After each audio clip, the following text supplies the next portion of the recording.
लुटा दिया भंडार काशी वाले ने, वो कर दिया माला माल काशी वाले ने, लुटा दिया भंडार काशी वाले ने। शिव कथा कहती है। पहले की दो कथा किस किसने सुनी है इसी पंडाल में? हाथ उठाओ जरा जल्दी से। सबने सुनी है? रखो रखो, वापिस रखो। बोल बम का नारा है।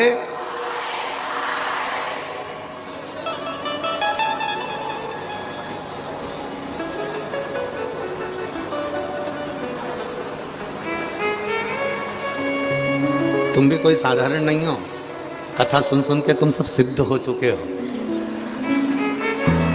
श्रवण करते करते करते करते करते करते कथा सुनते सुनते सुनते सुनते तुम में सब में सिद्धता आ गई। कथा श्रवण करते करते तुम में सिद्धता का भाव आ गया। शिव कथा कह रही है।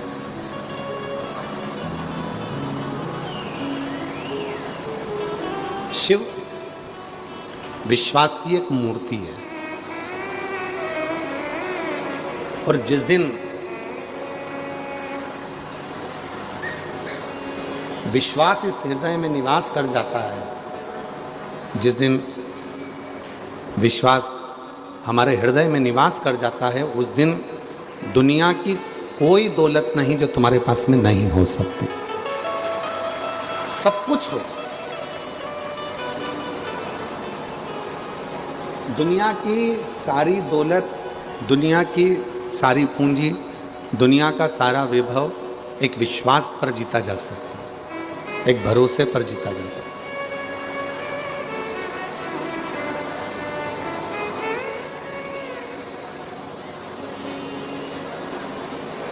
अब विश्वास किस पर करना है? भरोसा किस पर करना है?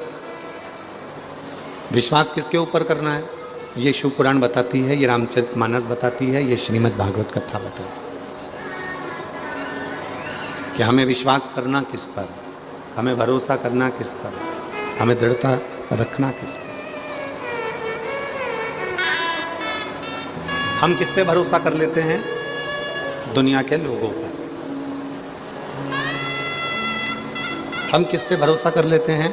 संसार के लोगों पर। और शिवपुराण क्या कर रही है? सबसे पहला भरोसा, सबसे पहला विश्वास अपने आप पर करो, स्वयं पर। और जिस समय पर स्वयं पर भरोसा होगा, स्वयं पर विश्वास होगा, स्वयं पर हम भरोसा कर लेंगे, तो ये समझ लेना कि फिर हमारा कोई कार्य रुकने वाला नहीं। किस पे भरोसा करा तुमने? अपने आप। जम के बोलो, किस पे भरोसा करा? अपने आप पर। और अपने आप पर भरोसा करने का लाभ क्या मिला?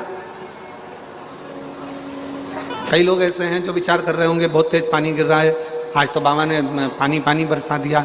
जरा विचार करिए, पूरा सावन निकल गया,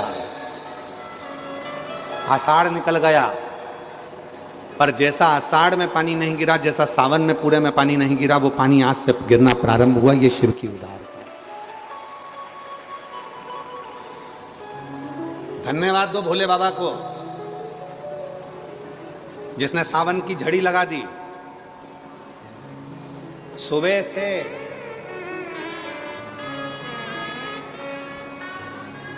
और ये तुम्हारा तप है।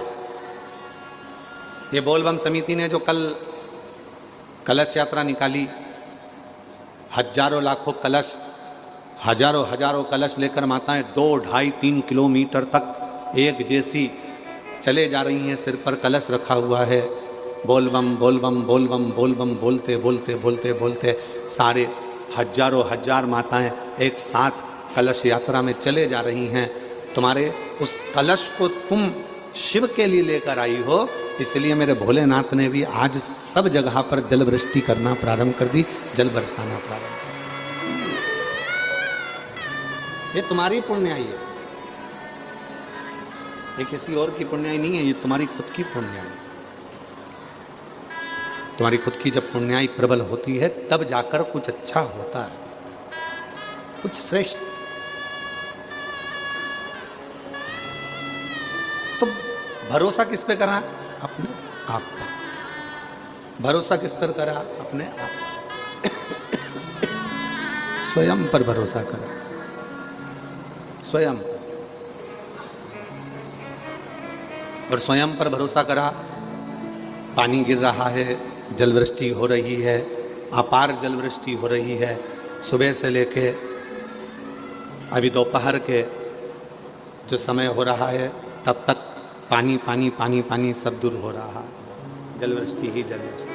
ये बद से नहीं चल रहा है क्या? ये मिठास नहीं आ रही है, गला थोड़ा पकड़ रहा है, प्लेन प्लेन सा लगकर गला पूरा खींच रहा है, खांसी आ रही बार बार बोलने में उसको।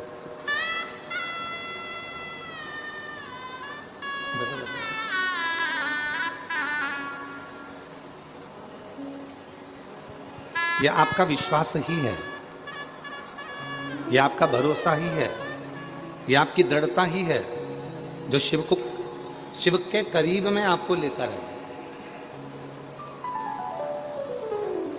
तुमरुका जी ने चंचुला देवी को शिव महापुराण की कथा सुनाने से पहले एक बात कही थी, और वो बात पूरे जितने लोग आस्था चैनल पर सुन रहे हैं, जितने फेसबुक यूट्यूब पर सुन रहे हैं, जितने सोशल मीडिया पे सुन रहे हैं, और जितने इस पवित्र कथा के पंडाल में बैठकर इन 5 पंडालों में, अब की बार दया सिंह जी आपने गजब के पंडाल लगवाए। पहले 1 लगा, 2 लगा, 3 लगा, 4 लगा, अब की बार पूरे 5 पंडाल खिंचवा दिए। ये बोलबम समिति को मैं बहुत बहुत साधुवाद देता हूँ इसके लिए। आज हमको याद आ रहा है शिव जी की आरती की वो लाइन, एकानन चतुरानन पंचानन राजे। ये 5 पंडाल ऐसे लग रहे हैं जैसे शिव जी के 5 मुख हैं, और उन 5 मुखों के सामने बैठकर लोग शिव महापुराण की कथा को सुन रहे हैं। एकानन चतुरानन पंचानन राजे। भोले पंचानन राजे। हंसासन गरुड़ासन, हंसासन गरुड़ासन, वृषवाहन साजे। ओम हर हर हर। शिव कथा कर रही है, भगवान शंकर का चरित्र कर रहा है, शिव महापुराण की कथा वर्णन कर रही है, शिव तत्व कर रही है, शिव कथा कर रही है, भगवान ओगड़दानी का चरित्र कर रहा है। स्वयं पर विश्वास हो, और स्वयं पर यदि भरोसा होगा तो मंजिल आसान होगी। पहला भरोसा अपने आप पर करो, दूसरा भरोसा अपने पिता पर, अपने बाबुल पर करो, तीसरा भरोसा देव महादेव पर करो जो तुम्हें कभी जिंदगी में डूबने।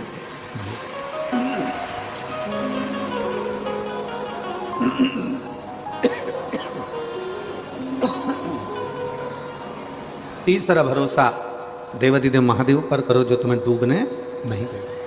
ये तीसरा भरोसा।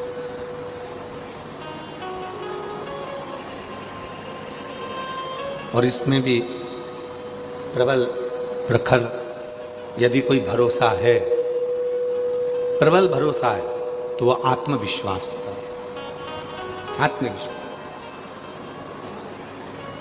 आप लोग आए थे जब गीले नहीं हुए क्या? जम के तो बोलो जरा, हुए ना?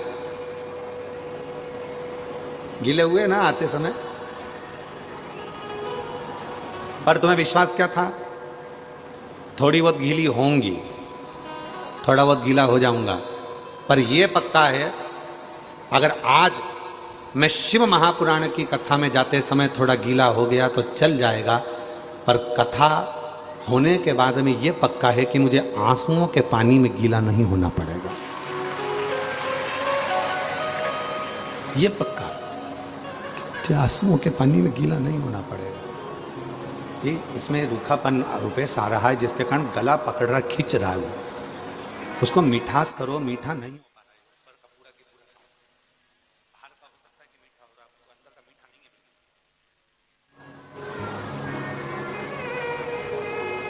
एक आत्मविश्वास अपने भीतर, एक भरोसा अपने भीतर। और जो आत्मविश्वास अपने भीतर होता है तो परमात्मा अपने करीब में होता है।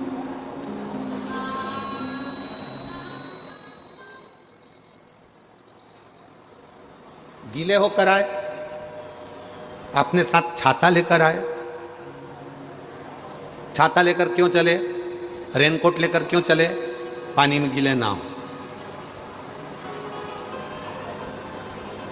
अब जैसे छाता पानी में जरूरी है, उसी तरह शिव का नाम दुख के समय में जरूरी है, तकलीफ के समय में जरूरी है, कष्ट के समय में जरूरी है। और ऐसे कई लोग आपको मिलेंगे जो आपसे कहेंगे कि मेरे पास आकर बैठना, मैं तुम्हारी जिंदगी के जीवन में कभी दुख नहीं आने दूंगा। नहीं भाई, ऐसा हो नहीं सकता। शिव महापुराण की कथा कहती है, दुख और सुख ये दो पहलू हैं, ये तो हमारे जीवन में चलेंगे। जूता चप्पल की दुकान पर गए हो कभी तुम लोग? अरे बोलो तो जम के, ठीक है। एक जूता दे देता है क्या वो?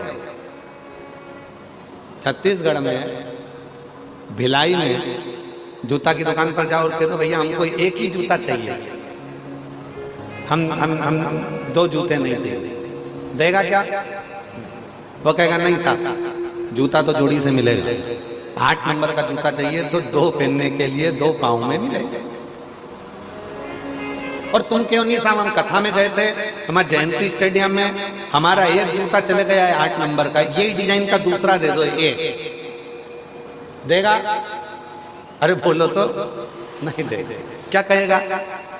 क्यों साहब, मेरी दुकान में क्या एक जूता मिलेगा? मिलेगा तो दोनों मिलेगा, हमको एक जूता नहीं, दोनों जूते।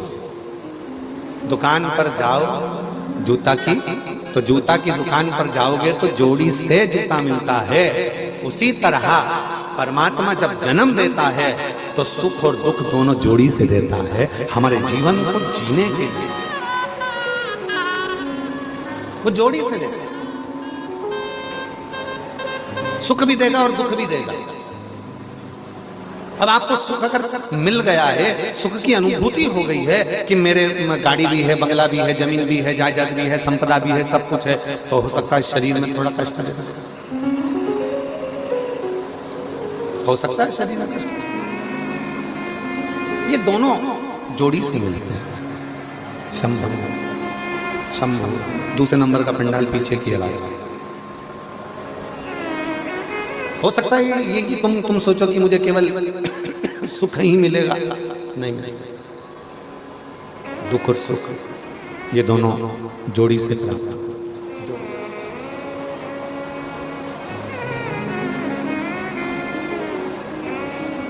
और जब आपने ये विचार कर लिया कि मेरे अंदर वो आत्मविश्वास है, मेरे अंदर वो विश्वास है कि मैं शिव का नाम लूंगी, एक लोटा जल चढ़ाऊंगी, और एक लोटा जल चढ़ाने के बाद मेरा जो दुख है वो धीरे धीरे धीरे धीरे पूरा समाप्त हो जाएगा। तो शिव कहते हैं, जब विश्वास रखकर कोई मेरे मंदिर में आता है, शिवालय में आता है, एक लोटा जल समर्पित करता है, तो शिव कहते हैं उसके विश्वास के कारण उसका दुख समाप्त हो जाता है, उसकी तकलीफ समाप्त हो जाती है, उसका कष्ट समाप्त हो जाता है।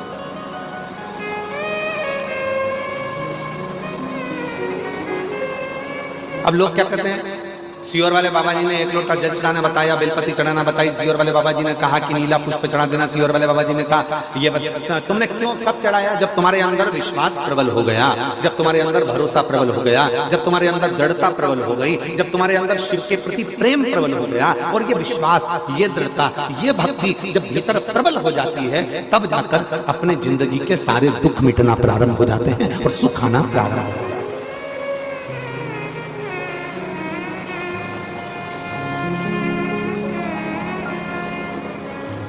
छत्तीसगढ़िया जम के बोलो जरा, छत्तीसगढ़िया जय जोहार। तो ये जीवन का सुख हमारे भीतर कब आएगा? जब हमारे अंदर आत्मविश्वास और विश्वास प्रबल हो जाए, जब हमारा भरोसा प्रबल हो जाए। और भरोसे को प्रबल कब करा जाएगा? जब आपके अंदर शिव महापुराण की कथा भीतर समाहित होती चली जाएगी, अपने भीतर भगवान शंकर की कथा समाहित होती चली जाएगी और तुम्हारे अंदर ये भाव आ जाएगा कि अब मैं पूर्ण तरह से पक चुका हूं और मुझे मालूम है कि सारी समस्या का हल एक लोटा जल। ये मुझे मालूम है कि सारी समस्या मेरी मिटेगी। अब तुम क्या सोच के बैठे हो? आज सोमवार के दिन नागपंचमी है और 33 वर्षों में केवल 6 बार सोमवार के दिन नागपंचमी पड़ी है। 33 वर्ष। महाराज सही आंकलन देखा जाए तो 1996 में पड़ी थी, 1999 में पड़ी थी, 2012 में पड़ी थी, 2019 में पड़ी थी, 2023 में पड़ी थी और सोमवार की नागपंचमी आज 2026 में 17 अगस्त को पड़ी है। ये शिव की उदार, ये भगवान ओघड़दानी की उदार। तो आप क्या सोच के बैठे हो कि इसका कोई फल नहीं मिलेगा? ये जितने बैठे हो कथा के पंडाल में,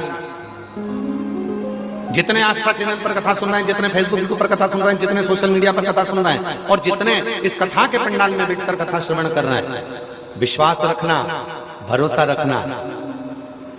आज ही का दिन था वो जिस दिन वासुकी नाग भीतर से मंथन, जब अमृत के समय पर जब समुद्र का मंथन हुआ था, सुमेरु पर्वत को जब खींचा गया था, रई बनाकर मंदराचल को जब खींचा गया था, तो वो वासुकी नाग का शरीर पूरा छिन्न होकर, पूरा टूट कर गिर गया था।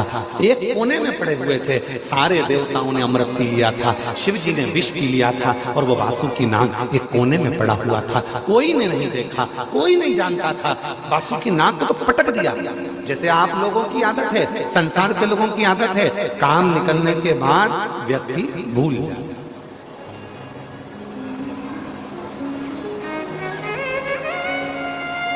आज ही का दिन है। क्यों कहते हैं कि सोमवार की नागपंचमी इतनी शुभदायी होती है, इतनी फलदायी होती है? कर्जे से मुक्त कर देती है, बीमारी से मुक्त कर देती है, रोग से मुक्त कर देती है, संतान का सुख दे जाती है।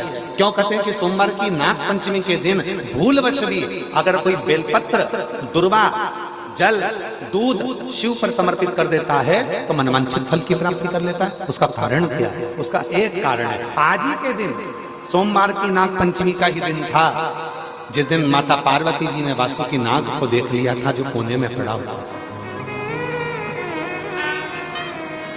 एक साइड पड़ा है, एक और पड़ा हुआ है, देख लिया। माता पार्वती जी ने शिव जी से कहा, बाबा ये पड़ा है। शिव जी का ध्यान गया। शिव जी ने कहा, मैं तुझको अमृत तो नहीं दे सकता, पर तू कुछ और मांगे तो दे सकता। उसने कहा, कुछ मत दीजिए, पर थोड़ी सी कृपा कर दीजिए, अपने गले में अपना आभूषण बनाकर मुझे धारण कर लीजिए। मुझे अमृत की चाह नहीं। वो वासुकी, जैसे देवताओं ने अमृत पिया सब अमर हो गए, अगर वो वासुकी नाग भी अमृत पी लेता तो अमर हो जाता, पर उसने अमृत की चाह नहीं रखी, उसने शिव जी के पास रहने की चाह। शंकर भगवान ने वर दे दिया, शिव जी ने वर दे दिया। जब सोमवार पड़े, सोमवार को भी अपन हटा दें तो शिव जी ने जो वर दिया, श्रावण के महीने में नाग पंचमी का दिन सर्व जगत में सर्पों की पूजन के साथ किया जाएगा और जीव अपना कल्याण करेगा। और सबसे बड़ा बात तो यह है कि सोमवार की नाग पंचमी मतलब इसी दिन भगवान शंकर ने वासुकी नाग को दर्शन दिया, वासुकी, और दर्शन देकर वर दिया। बहुत अच्छा दिन चुना दया सिंह जी आपने, बहुत अच्छा दिन चुना कथा को शुरू करने से, बहुत अच्छा दिन। और बाबा की ये कृपा है, शिव जी की बड़ी करुणा होती है, तब जाकर ऐसा दिन कथा को प्रारंभ करने का मिलता है श्रावण के महीने में। और शिव की कृपा से ये दिन आपको मिला, ये बाबा की कृपा ही है जो पूरे भिलाई वासियों को ये दिन की कथा श्रवण करने का सौभाग्य मिला है। साधु था, ये शिव कृपा के बिना।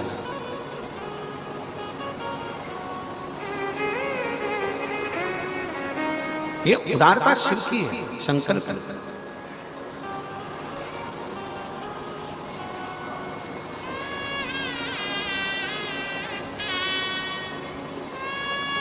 और आज एक बात कहना चाहेंगे छत्तीसगढ़ की इस पवित्र भूमि पर, जीविका पैसे से चल सकती है, जीविका पैसे से चल सकती है, पर जीवन पैसे से नहीं, महादेव के नाम से ही चल रहा है। जीविका पैसे से चल सकती है, पर जीवन पैसे से नहीं चल सकता। गाड़ी आ सकती है पैसे से, बंगला बन सकता है पैसे से, जमीन खरीद सकते हो पैसे से, फ्लैट खरीद सकते हो पैसे से, मॉल बना सकते हो पैसे से, दुकानें खोल सकते हो पैसे से, जीविका भोजन कर सकते हो पैसे से, जीविका पैसे से चल सकती है, पर जीवन पैसे से नहीं चलता। जीवन चलाने के लिए गाड़ी है, बंगला है, जायदाद है, प्रॉपर्टी है, मॉल है, सब कुछ है, और इतने में डॉक्टर ने कह दिया 2 दिन है तेरे पास में, बस मरना है।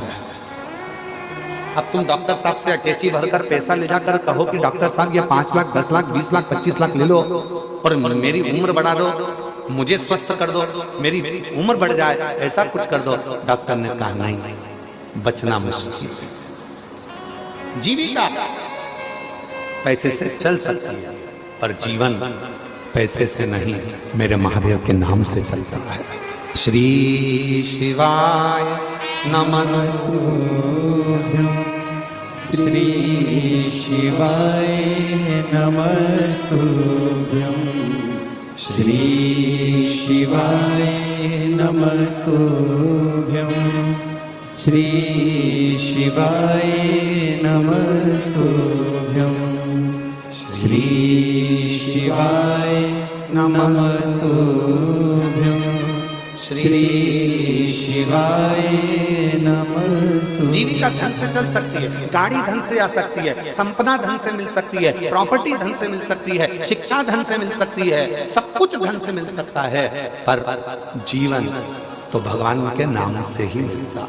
जीविका धन से चल सकती है, आप गाड़ी खरीद लोगे, बंगला खरीद लोगे, जमीन खरीद लोगे, जायदाद खरीद लोगे, संपदा खरीद लोगे, खूब अच्छा कॉलेज ले लोगे, स्कूल ले लोगे, सब कुछ ले लोगे, सब कुछ।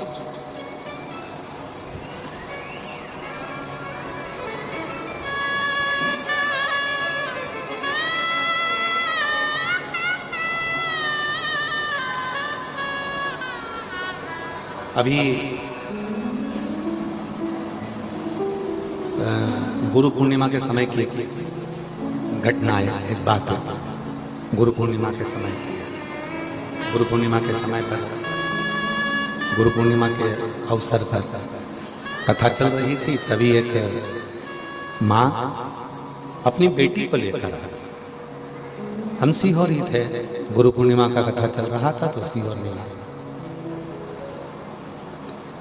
माँ बेटी को लेकर आई, पिता थे साथ में, बेटी के चाचा जी थे, काका जी, उसका भाई था, माँ थी और एक बेटी। गुरु जी, मेरी बेटी MBBS कर रही है। हमने कहा बधाई आपको, एक ही बार में नीट क्लियर करा। हमने कहा उसकी भी बधाई। पर गुरु जी सुनना मेरी बहनों, कितना विचित्र संजोग होगा। गुरु जी क्या बधाई दें हमारी बेटी को, MBBS कर रही है, पहली बार नीट में क्लियर हो गई, सिलेक्शन हो गया, पर बेटी को 3rd स्टेज का कैंसर हो गया। गुरु जी लाखों रुपए इसकी पढ़ाई में लगा है, लाखों रुपए। और आज जब ये डॉक्टर बनने वाली है, सुख आने वाला है, तब इसको बीमारी लगी, कैंसर। गुरु जी क्या कर सकते? अब हमारे पास तो कोई, हम तो कभी किसी को ये भी नहीं कहते कि तुम ये रखो या वो रखो तो तुम ठीक हो जाओगे। हमारे पास तो एक ही चीज है, एक लोटा, जम के बोलो, एक लोटा, और दूसरी चीज है बाबा के कुबरेश्वर धाम का। हमने कहा उसकी मम्मी से कि एक काम करो, अब आए हो बाबा का रुद्राक्ष ले जाओ, प्रणाम करो। और बेटी से कहा कि रोज भले तुम मेडिकल कॉलेज में पढ़ रही है पर रोज एक लोटा जल चढ़ाना प्रारंभ कर, शिव जी को जल चढ़ाकर पीना प्रारंभ कर। जब हम काशी में थे तब उस बेटी का फोन आया, बाबा डॉक्टर ने कह दिया कि मेरी रिपोर्ट सारी नील आना प्रारंभ हो गई। हमने कहा ये शिव की, इसी को शिव की उदारता कहते हैं। जीविका चलाने के लिए धन की जरूरत पड़ती है, कॉलेज के लिए भी धन की जरूरत पड़ती है, स्कूल के लिए भी धन की जरूरत पड़ती है, यहाँ तक अच्छी एजुकेशन के लिए धन की जरूरत पड़ती है, बंगला सोसाइटी सब के लिए धन की जरूरत पड़ती है। पर जीवन को जीने के लिए धन से ज्यादा स्वास्थ्य, प्रथम सुख निरोगी काया, उत्तम अपने शरीर की स्वस्थ। और वो कौन देगा, वो कौन प्रदान करेगा, वो कौन दे सकता है?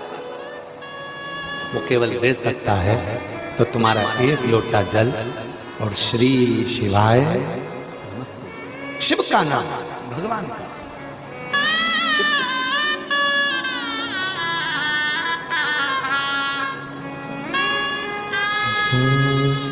ऐसी भावना यही बेटी है, किसी बेटी के पति को कैंसर हो गया था पर बाबा की कृपा से इसने हिम्मत नहीं हारी।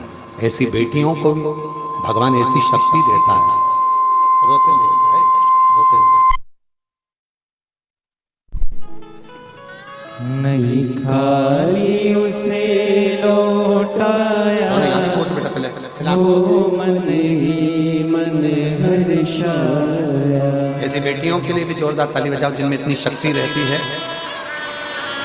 जैसे सत्यवान को सावित्री लेकर आ जाती है, वैसी ही ऐसी बेटियां हैं संसार में जो अपने पति को भी ठीक करा कर लेकर आ ही जाती है। ये शिव की उदाहरण, शंकर की।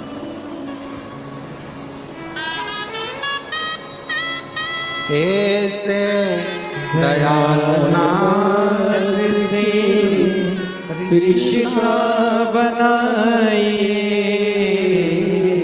ऐसे दयालु नाथ से रिश्ता बनाइए, मिलता रहेगा आपको जो कुछ भी चाहिए, मिलता रहेगा आपको जो कुछ भी चाहिए।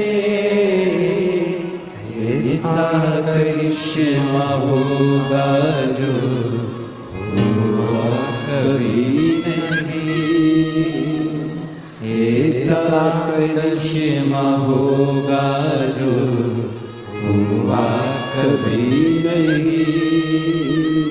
मांगा है भोलेनाथ से वरदान एक ही, मांगा है भोलेनाथ से वरदान एक ही। तेरी कृपा बनी रहे जब तक है जिंदगी, तेरी कृपा बनी रहे जब तक है जिंदगी। अपने मन का भाव शिव को कहना चाहिए। जब अपने मन का भाव हम देवाधिदेव महादेव से कहते हैं, वो सुनता है। सबके लिए जीविका चलाने के लिए धन वैभव संपदा सबकी जरूरत पड़ सकती है। जीविका के लिए आपको धन चाहिए, पर जीवन जीने के लिए धन नहीं, शिव का नाम चाहिए। जीवन जीने के लिए भगवान देवाधिदेव का नाम चाहिए, जीवन जीने के लिए परमात्मा का नाम चाहिए। वो बहुत जरूरी है, बहुत जरूरी।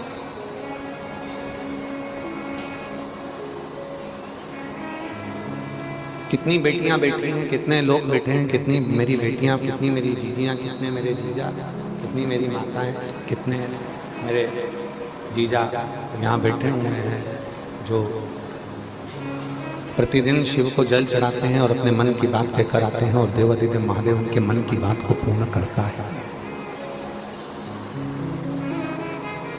उनके मन के भाव को देवाधिदेव महादेव पूर्ण करता है, करता है। क्यों? क्योंकि भरोसा रखकर, विश्वास रखकर, दृढ़ता रखकर वो शिव के करीब में गया। भरोसा रखकर, दृढ़ता रखकर वो शिव के नजदीक में गया, शिव के पास है। 33 कोटि देवता में 33 कोटि देवता में केवल देवाधिदेव महादेव ऐसे हैं जो तुम्हारे अवगुण को नहीं देखते। वो तुम्हारे अवगुण नहीं देखते। 33 कोटि देवता तुम्हारे अवगुण नहीं देखेंगे। 33 कोटि देवता में केवल एक महादेव ऐसे हैं जो तुम्हारे अवगुण को नहीं देखते, वो केवल तुम्हारे गुण देखते, केवल गुण। कितना झूठ बोला शिव जी को मतलब नहीं, कितना पाप करा शिव जी को मतलब नहीं, तुमने अपनी जिंदगी में क्या करा शिव जी को मतलब नहीं। देखो शिव महापुराण की कथा में आता है देवराज नाम के ब्राह्मण का चरित्र। क्या था? चोर। क्या करा? चोरी। चोरी कर धन लेकर शिव के मंदिर में चला गया। शिवालय में गया, चोरी का धन लेकर जब शंकर जी के मंदिर में गया और शिव के मंदिर में चोरी के धन को लेकर गया, उसके शरीर में ताप पड़ रहा था, उसके शरीर में कष्ट था, उसके शरीर में बुखार आ रहा था, ताप पड़ रहा था, कष्ट था शरीर के ऊपर, बुखार आ रहा था। एक दीवार से टिक गया और दीवार से टिक कर वो बैठा। दीवार से टिक गया, टिक कर बैठ गया और दीवार से टिक कर जैसे वो बैठा, शरीर में बहुत कष्ट था, बहुत शरीर कांप रहा था, थर थर थर थर थर थर शरीर के अंदर कष्ट लगा हुआ था, शरीर पूरा कांप रहा था उसका, कष्ट था शरीर। किससे कहे, किससे किसको जाकर कहे? शिव के मंदिर में पहुंच गया और शिव के मंदिर में जाकर चोरी के धन को लेकर बैठ गया दीवार से टिककर। वहीं पर शिव महापुराण की कथा चल रही थी और उस कथा का तत्व उसके अंदर आ गया कि मुझे अपने जीवन में शिव नाम को लेना। कथा तत्व उसके अंदर, कथा। और हुआ क्या? आखिरी में हुआ क्या?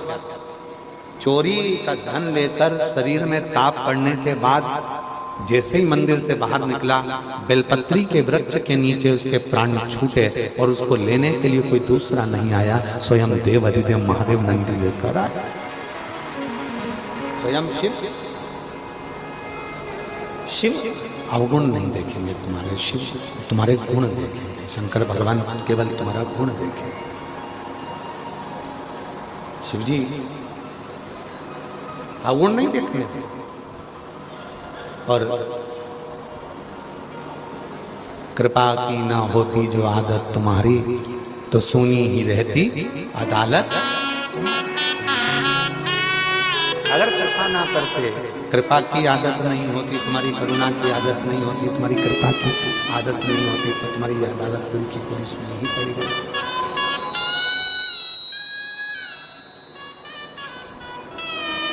विचार करना जरा। पहली कथा बोलबम समिति ने जब भिलाई में कराई, 2 पंडाल लगे थे। दूसरी कथा जब बोलबम समिति ने कराई तो 3 पंडाल लगे थे। और बोलबम समिति ने जब आज तीसरी कथा जब समिति करा रही है और उसमें ये 5 पंडालों में लोग भरे पड़े हुए हैं, शिव की कृपा से भरे। जितने पहले पंडाल में हैं उतने दूसरे पंडाल में हैं, उतने तीसरे पंडाल में हैं, उतने चौथे पंडाल में हैं और उधर पांचवें पंडाल में हैं। अगर मेरा बाबा तुमको नहीं देता तो इतने बरसते हुए पानी और कीचड़ में कोई यहां आकर नहीं बैठता।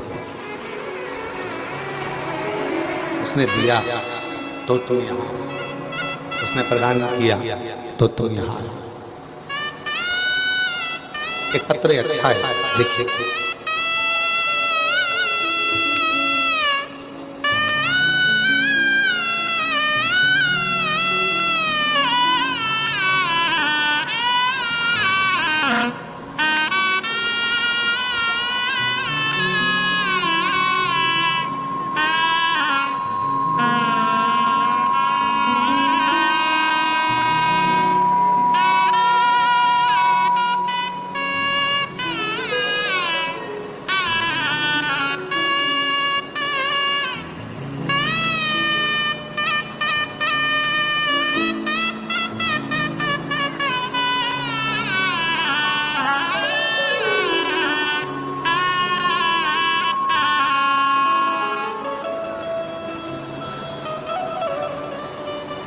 वो देता नहीं तो कोई आता नहीं, उसने दिया है तो लोग यहाँ। वो देता नहीं तो आता नहीं, वो देता नहीं तो कौन यहाँ? उसने दिया तो लोग यहाँ, वरना कौन आता? ये उसी की उदारता है, उसी की कृपा है, उसी की करुणा है, उसी की दया। ये उसी की करुणा, उसी की दया, उसी की उदारता है। बिना उसकी कृपा के कौन कौन आए? एक पत्र है, अच्छा है, जरा ध्यान देना इस पत्र पर। पत्र पर थोड़ा ध्यान दीजिएगा। मेरा नाम मनीषा यादव है, मैं डोंगरगढ़ की निवासी हूँ। कहीं बैठी हैं मनीषा जी? आप ही हैं बेटा? आ जाओ। मैं मनीषा यादव हूँ, मैं डोंगरगढ़ की निवासी हूँ। मेरा पति का नाम शिल्प यादव है, डोंगरगांव की निवासी हूँ। जिला राजनांदगांव के बाबा एक लोटा जल और बेलपत्र का क्या बखान करें। 2 अगस्त सन 2024 को, जिस दिन आप सबके घर में पार्थिव शिवलिंग का पूजन करा रहे थे, पूरी दुनिया उस दिन टीवी के सामने बैठकर पार्थिव शिवलिंग का पूजन कर रही थी। ऑनलाइन पूजन चल रही थी। उस दिन मैं हॉस्पिटल में था, मेरा बच्चा जन्म ले रहा था, डिलीवरी हो रही थी। गुरुदेव, उसी दिन मेरे बच्चे ने जन्म लिया। 2 अगस्त 2024 को मेरे बच्चे ने जन्म लिया, पर जन्म लेते से ही बच्चा ना दूध पिया और पूरा शरीर उसका पीला पड़ गया। जब उसका इको हुआ तो पता चला कि बच्चे के दिल में 3 छेद हैं, और बच्चे के दिल में 3 छेद हैं, और वो तीनों छेद 8-8 mm के हैं। कितने mm के हैं? 8-8 mm। तीनों छेद, दिल में 3 छेद हैं और वो तीनों छेद 8-8 mm के हैं। हम घबरा गए। डॉक्टर कह दिया कि इस बच्चे का तो कोई जवाबदार है ही नहीं, बहुत कठिन है। बच्चा और बीमार पड़ गया। फिर वापस डॉक्टर को दिखाया। डॉक्टर ने कहा कि इसका ऑपरेशन करना पड़ेगा। अब मन में आया क्या क्या बोले, क्या क्या। तब आपने अपनी कथा में कहा था कि पार्थिव शिवलिंग का पूजन करते हैं तो एक बेलपत्री उठाकर रख लेते। वो बेलपत्री मुझे याद आया। इस वर्ष तो मैं पार्थिव पूजन नहीं कर पाई क्योंकि बच्चे को जन्म दे रही थी 2024 2 अगस्त को, और इसके पहले 2023 की बेलपत्र मेरे पास रखी है। गुरुजी, मैंने वो बेलपत्र बच्चे के कपड़े के साथ में रखना प्रारंभ कर दिया। रायपुर के हॉस्पिटल में बच्चे का ऑपरेशन के लिए हम लेकर आए और वापिस इको हुआ, और इको में मालूम पड़ा, पता चला, इको कराने पर पता चला कि जो 8 mm की इसके 3 छेद थे, वो एक छेद 6 mm का हो गया, दूसरा छेद 3 mm का हो गया और तीसरा छेद फिर 3 mm का हो गया। अब मन में आया कि जब एक बेलपत्र रखने से छेद कम हो गए हैं तो हमने डॉक्टर साहब से कहा भी ऑपरेशन मत करो, थोड़ा दिन और दे दो। हम रायपुर से वापिस राजनांदगांव गांव चले गए।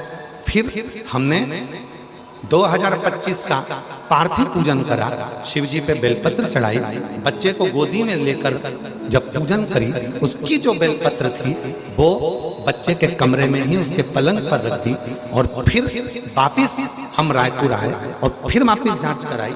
तब ईको कराने को पता चला, फिर ईको कराया गया, पत्र को पढ़िएगा जरा, फिर ईको कराया गया और ईको को कराने के बाद पता चला कि बच्चे का दिल का छेद पूरी तरह से भर गया है, पूरी तरह से भर गया। बच्चा ठीक है, कहीं बैठे हो, ये बच्चे का जन्म हुआ था तब बच्ची का, और ये बच्ची जब पूर्ण तरह से ठीक हो गई, उसका हार्ट का कोई छेद नहीं तब का फोटो है, शिव की कृपा से। गुरुजी, बाबा ने मेरी बच्ची को बिना ऑपरेशन के ही, बाबा की कृपा से आज मेरी बेटी पूर्ण तरह से 2 साल से ठीक है और शिव की करुणा। एक लाइन लिखी है, पढ़िएगा। खाली न जाता कोई दर से तुम्हारे, खाली न जाता कोई तो आ सकती है, दर से तुम्हारे,